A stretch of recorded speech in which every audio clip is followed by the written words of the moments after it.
Assalamualaikum warahmatullahi wabarakatuh. Waalaikumsalam warahmatullahi wabarakatuh. Selamat malam adik-adik. Malam Pak. Baiklah, sebelum kita mulai pembelajaran kita pada hari ini, alangkah lebih baiknya kita berdoa terlebih dahulu supaya pembelajaran kita pada hari ini dapat berjalan lancar sebagaimana mestinya. Amin. Ala hadiniyah wa ala kulli niyatin sholihah. Al-Fatihah.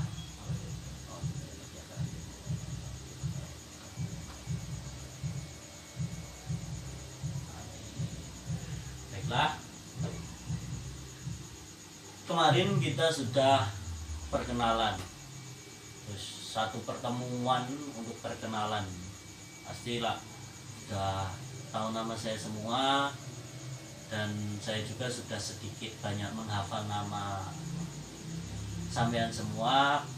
Di barangkali suatu saat ketemu di jalan bisa saling sapa ya. Baiklah, kita langsung ke materi pembelajaran kita hari ini. Apa materi ini? Taharah. Ya. Taharah. Kita akan belajar tentang apa itu taharah. Ada yang tahu taharah apa? Tidak? Tidak tahu. Jadi taharah adalah bersuci, atau bisa disebut hal kebersihan,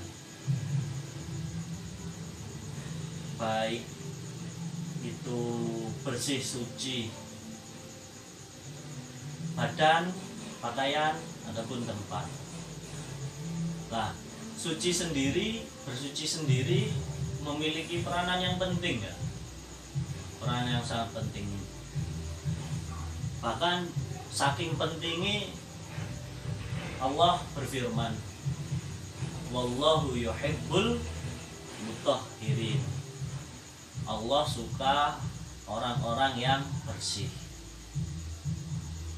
Dan juga ada makalah yang mengatakan an-nadzafatu minal iman. Di kebersihan sebagian dari iman. Saking pentingnya kebersihan sampai ikut dianggap sebagian teko iman.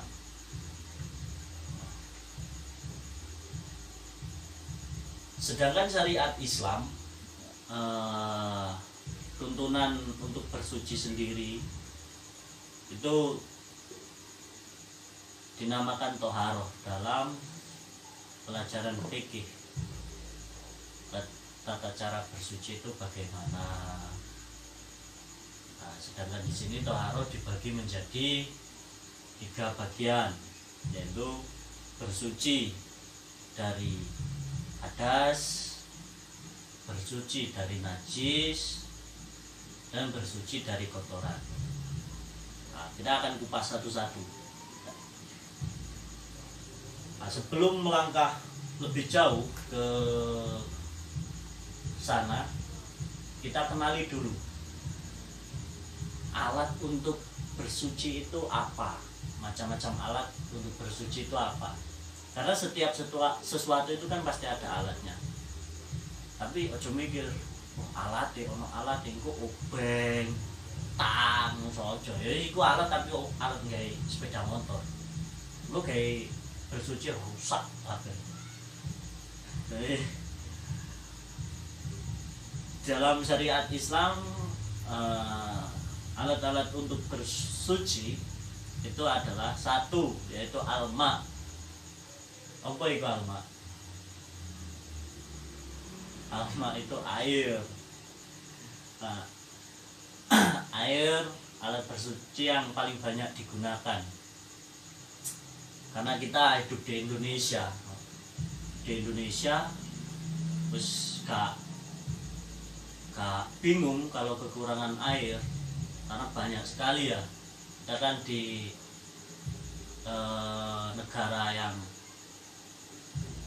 beriklim tropis, jadi banyak air, sungai banyak, laut apalagi luas, ya wis gak kebingungan air.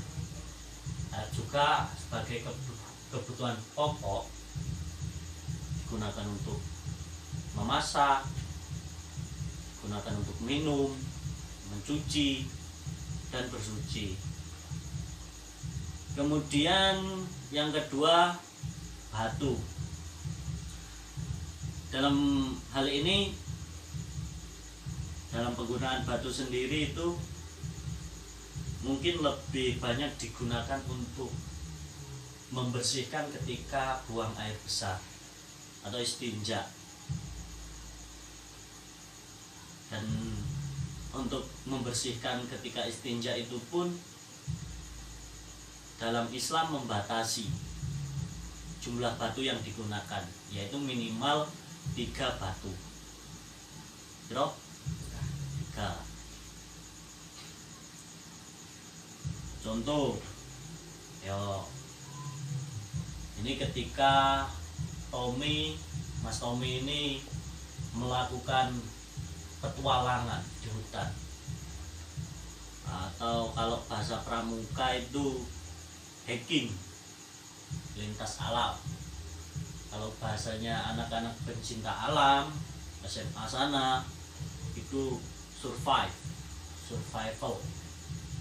Nah, ini ketika Mas Tommy masuk ke hutan petualangan, kebetulan hutan yang dimasuki itu gak ono kalinya, tidak ada sungai. Kemudian Mas Tommy ini sakit perut, rasanya ingin buang BAB. Terus bingung, aduh piye iki, kebelet iki, selak metu iki, gak ono banyu, gak ada air.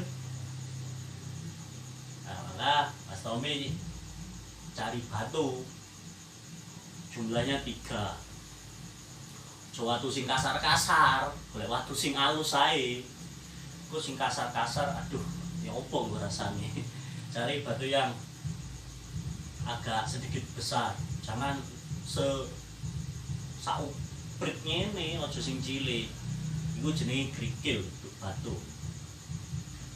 Nah, cari batu yang agak besar baru digunakan untuk membersihkan. Dan itu 3 batu. Tata caranya nanti ada penjelasan tersendiri. Yang penting kita mengenal tentang alat-alat untuk bersuci. Yang pertama tadi apa? Yang pertama air. Yang kedua batu. Yang ketiga debu, turab bahasa Arab. Penggunaan debu sendiri ini lebih banyak digunakan untuk tayamum. Nah, kalau digunakan untuk mandi malah kotor kabeh. Duduk debu itu namanya. Tapi pasir, tanah. Debu, turab. Digunakan untuk tayamum. Jadi bertayamum sendiri apabila emang benar-benar di situ tidak ada air. Contoh, ketika Mas Tommy melakukan perjalanan yang panjang, jalan-jalan neng luar negeri, mbak pesawat. Nah, perjalanan sekitar estimasi waktu 8 jam. Kalau berjalan 8 jam pasti kan melewati waktu sholat. Berarti waktu sholat. Nah, pas di dalam kapal, di dalam pesawat terbang itu sendiri kan tidak disediakan musola. Kalau musolai ada air, cuman jumlah air itu kan terbatas dan digunakan untuk banyak orang, untuk keperluan buang air kecil dan lain sebagainya, digunakan untuk kemaslahatan bersama. Ketika waktu sholat masuk, maka Mas Tommy gimana ini? Gak bisa wudhu, gak ada air, maka bertayamum. Caranya gimana? Mencari debu. Nah, tapi kan di dalam pesawat gak ada debu. Oh, jangan bilang gitu, karena kan pesawat keluar masuk orang, pasti seseorang membawa debu. Nah, di tempat duduk pesawat itu kan pasti saling membelakangi. Nah, tayamum tempelnya kursi depannya, atau di jendela, atau di kabin, atau bisa juga di pakaian, di celana. Tapi jangan di tempat yang sama, misalnya di kursi depan yang agak bawah, nanti tayamum yang senior di atasnya itu ya. Nah, untuk spesifikasinya nanti ada pembahasan tersendiri. Nah, itu tadi kita sudah mengetahui alat yang digunakan untuk bersuci. Saya ulangi lagi. 1, alat untuk bersuci air dulu, kemudian batu, yang ketiga debu turok, dan juga selain debu yaitu tanah yang suci. Tanah yang suci juga bisa digunakan untuk tayamum atau nanti untuk menghilangkan najis. Tapi nanti pembahasannya lanjut, yaitu kita memahami jenis-jenis air, lebih mendetail tentang air yang digunakan untuk bersuci. Jadi air itu ada macam-macamnya. Lho Pak, lho Mas, lho Cak, terserah sampean arep nyelok opo ae wis. Mas, arep Cak, arep Pak, oleh. Loh, Mas, berarti nggak semua air itu bisa digunakan untuk bersuci? Tidak, karena ada batasan-batasan air yang bisa digunakan untuk bersuci. Yang pertama, air suci yang menyucikan atau tohir mutahhir, bisa disebut air mutlak. Air mutlak disebut suci yang menyucikan karena dapat sah dipergunakan bersuci dan tidak makruh. Nah, disebut air mutlak itu karena airnya tidak tercampur. Airnya tidak tercampur, jadi airnya itu murni, tidak tercampur apa-apa, zat lainnya tidak tercampur. Contohnya air murni yang tidak tercampur, air mutlak, yaitu air hujan. Yang kedua air sungai. Yang ketiga air laut. Nah, air laut itu gak kecampur zat apa, kan rasanya asin, tapi kan itu memang bentuk dari sananya. Ono sing dagel, ono sing lucu, itu iwake keringetan itu Pak, makanya asin. Oh ngawur lah. Enggak, air laut itu memang asin, memang dari sananya, karena memang asli. Air laut yang ketiga. Yang keempat, air dari mata air. Kalau kita sebutnya paling mudah itu sumber. Nah, di Indonesia kan banyak sumber-sumber air dari mata air. Yang kelima air sumur. Yang keenam air salju. Yang ketujuh air embun. Air salju kalau di Indonesia sangat jarang. Ada cuma satu lokasi tok di Papua, di puncak Gunung Jayawijaya. Dan maksud tidak boleh air salju embun. Enggak. Jadi macam-macam air suci yang menyucikan itu ada 7. Nah, yang pertama air hujan, kedua air sungai, ketiga air laut, keempat air dari mata air. Airnya wis munggah, ngumpul airnya.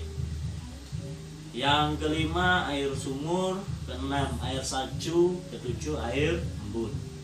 Itu air mutlak, air suci yang menyucikan, bisa digunakan untuk wudu, bisa digunakan untuk mandi junub, bisa digunakan untuk minum dan lain sebagainya, bisa semua. Tapi air laut masa harus diombe, jadi kan ada itu dulu Nah, yang kedua, air suci tidak menyucikan atau tahir ghairu mutahhir. Itu bisa disebut juga air mustakmal.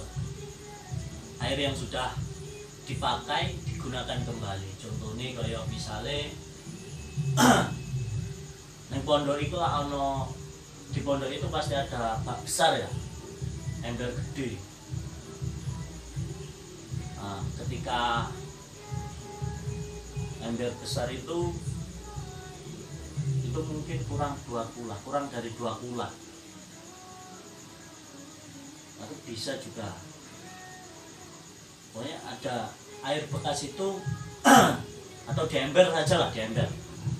Nah, air di ember itu sampai buat wudhu, tidak menggunakan gayung, tapi syukur sampai celup nih tangan sampean. Jadi kan itu air bekas sampean, bekas tangannya sampean kan, air bekas yang sudah sampean gunakan. Air itu suci tapi tidak menyucikan. Gak sah sampean wudhu ning kono. Syarat sahih suci dan menyucikan kan itu tadi, hujan, sungai, laut, mata air, sumur, salju, embun, atau air yang lebih dari 2 kula. Air yang lebih dari 2 kula itu ya sekitar 216 liter. Nah, air yang suci tidak menyucikan mustakmal, salah satunya itu tadi, air bekas yang sampean gunakan kemudian digunakan lagi, atau air yang sudah tercampur oleh zat. Contoh nih, air kopi, air susu, ndak boleh. Nah, sampean kayak wudhu lah semutan kabeh wajah sampean. Ya. Itu air mustakmal. Air suci bisa diminum, bisa, tapi tidak boleh digunakan untuk berwudu. Yang ketiga yakni air makruh. Air makruh atau air musyammas. Air suci dan dapat menyucikan tapi makruh. Air suci menyucikan tapi makruh untuk digunakan. Jadi boleh digunakan untuk mencuci, boleh, tapi jangan digunakan untuk bersuci wudu. Air musyammas kan air yang terkena terik matahari, melalui wadah bejana itu sebangsa besi atau seng. Ketika anggap aja drum besi, di dalam drum itu ada airnya, sampai taruh luar, kemudian karena sengatan terik matahari jadi panas. Nah, itu tidak boleh digunakan untuk badan. Boleh sampai buat mencuci tapi tidak boleh digunakan untuk badan. Karena kenapa? Kalau besi kena panas itu kan ada timbul apa itu namanya? Karat. Karat itu kan nggak bagus buat kulit.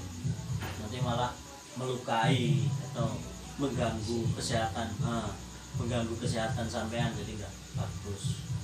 Boleh sampean gunakan untuk mencuci, boleh, cuman jangan dipakai untuk bersuci. Kemudian air najis. Nah, air najis sendiri ada 2 macam,